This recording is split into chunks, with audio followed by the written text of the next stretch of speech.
Hi,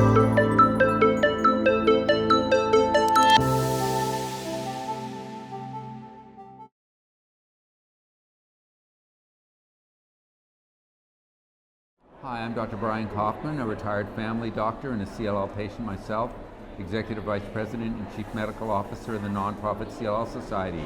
And I'm here at ASH 2024 in San Diego. I'm John Gribben. I'm Professor of Medical Oncology at Barts Cancer Institute in London. And before that, how I think I got to know you first was I was previously at Dana-Farber for many years and a founder member of the CLL Research Consortium. Dr. Gribben, you and I were just on a panel discussing all the options that are available for CLL patients. Tell us why ASH is I know why ASH is an important meeting for you and for hematologists, but why should patients care about ASH?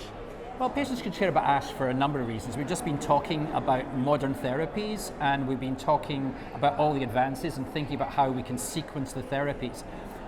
ASH is very important for several reasons. Firstly, it's the biggest meeting we have. It's the most important meeting. That means that everybody wants to bring their data to be presented at this meeting, and it's the place where all of that comes together. I'm really interested to see what's new, what's brand new, what's coming out, but I'm equally interested to hear the follow-up on the studies we already have. Many of these agents have been so effective that when the first publications arise, there's quite limited follow-up of the patients, and there's quite limited follow-up on things like toxicity.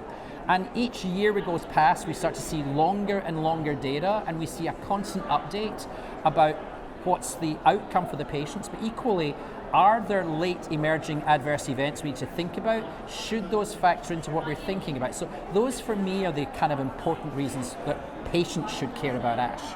And that fits with our motto, smart patients get smart care. You want to stay on top of that. So let me ask you that, as someone who's practiced on both sides of the pond, is there a question that you want to hear from patients? When a CLL patient comes to you, what would you advise them to ask their doctor? And I'm talking sort of agnostic to treatment naive, newly diagnosed, relapsed refractory.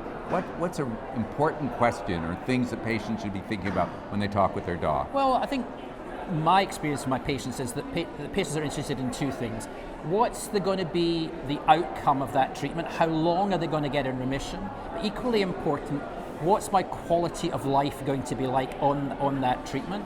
And what people should be asking is, what are the side effects I can expect to be seeing? What are the things I can do about it? And for me, it's all about wanting to keep patients on the therapy that they're on for the longest period of time before going on to the next one. If people come off therapy because of side effects, they're probably not getting the maximal benefit they can get. So how can we optimally manage the side effects? And my patients have to say, I've got this side effect, how can I manage it? How can I keep on this drug and be able to manage those kind of side effects that I've got? That would be what I'd be looking to try to communicate. Professor Gribben, thank you so much for what you're doing for patients and the research you're doing. Great to see you, and I look forward to seeing you at many ASHs in the future. Very many ASHs in the future, absolutely. Thanks. Good, thank you very much.